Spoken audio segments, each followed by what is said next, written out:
After age 25, the human nervous system undergoes a physiological shift toward stability. This shift is driven by metabolic efficiency. Constant, energy-intensive rewiring is a massive drain on resources, so the adult brain preserves its established neural architecture to ensure survival. For the adult learner, this creates a significant barrier. Passive exposure to new information typically fails to penetrate this stabilized structure, leaving the underlying physical connections unchanged. Achieving adult neuroplasticity requires specific biological conditions.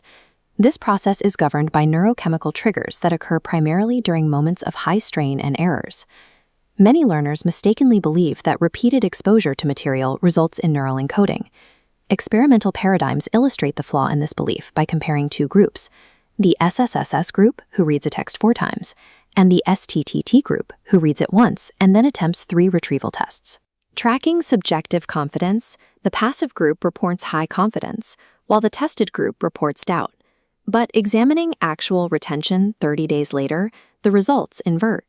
The passive group's recall evaporates, while the tested group retains the majority. Repeated study only reinforces the neural circuits for familiarity. It fails to develop the distinct pathways required to retrieve that information independently. Synaptic encoding requires the mechanical friction of attempted retrieval. Without the strain of reaching for a fact, the brain has no reason to prioritize that data for long-term storage. Dr. Eric Knutson's research into representational plasticity explains how this friction physically reshapes the brain. Knutson focused on the superior colliculus, a structure that acts as a physical integration center for various types of sensory data. In a healthy brain, maps of visual space and auditory space perfectly align. This registration allows you to hear a sound and see its source at the exact same coordinates, triggering a smooth motor response. Knutson introduced a mismatch by using prism glasses to artificially shift the visual field by several degrees. The motor system immediately defaults to these misaligned coordinates. Consequently, the subject physically reaches for the wrong location in space. This physical failure generates a specific error signal that travels through the layers of the superior colliculus. The adult brain requires this specific signal to permit a shift in its internal maps. The nervous system interprets the failed motor command as a cue that its current internal representation is inaccurate. Adult plasticity is highly sensitive to the scale of the error. Shifts are most effective when they occur through small, incremental adjustments, rather than massive, overwhelming changes. While humans experience the emotion of frustration during this process, the brain registers the event as a series of chemical markers resulting from a failed cognitive or motor command. We can observe the chemical fallout of this mismatch signal at the level of individual synapses. The process begins with the release of epinephrine. This increases systemic alertness and puts the nervous system into a state of heightened arousal. Acetylcholine follows, acting as a molecular marker to focus attention and identify the specific neural circuits that were active during the error. Finally, dopamine is deployed when a subsequent attempt gets closer to the correct target, reinforcing the neural pathways that produced the more accurate result. Physical remodeling of adult synapses occurs only when this 3-part cocktail is present. Without these chemicals, the neural architecture remains unchanged. Learners can manufacture this specific neurochemical state by leveraging systems that are already hardwired for error detection.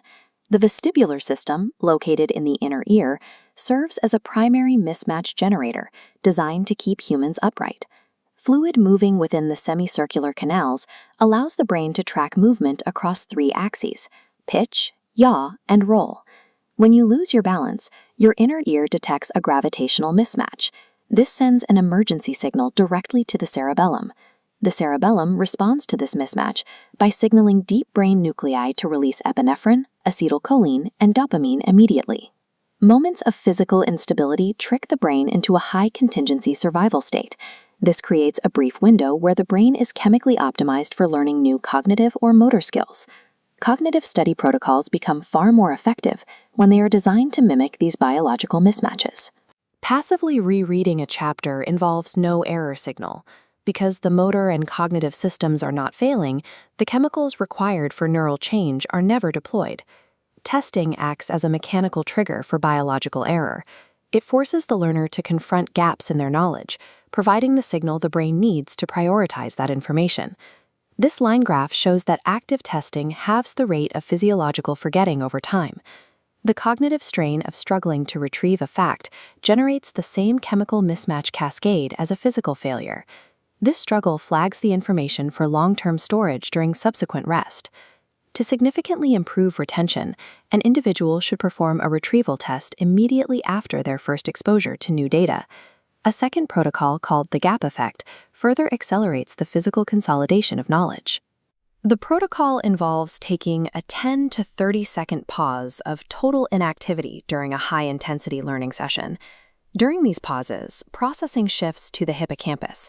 In these brief seconds, it replays neural sequences of the new material up to 20 times faster than normal.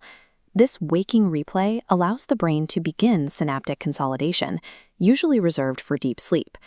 We define this state of high-effort learning as limbic friction, the physiological strain of forcing the nervous system into intense alertness and focus.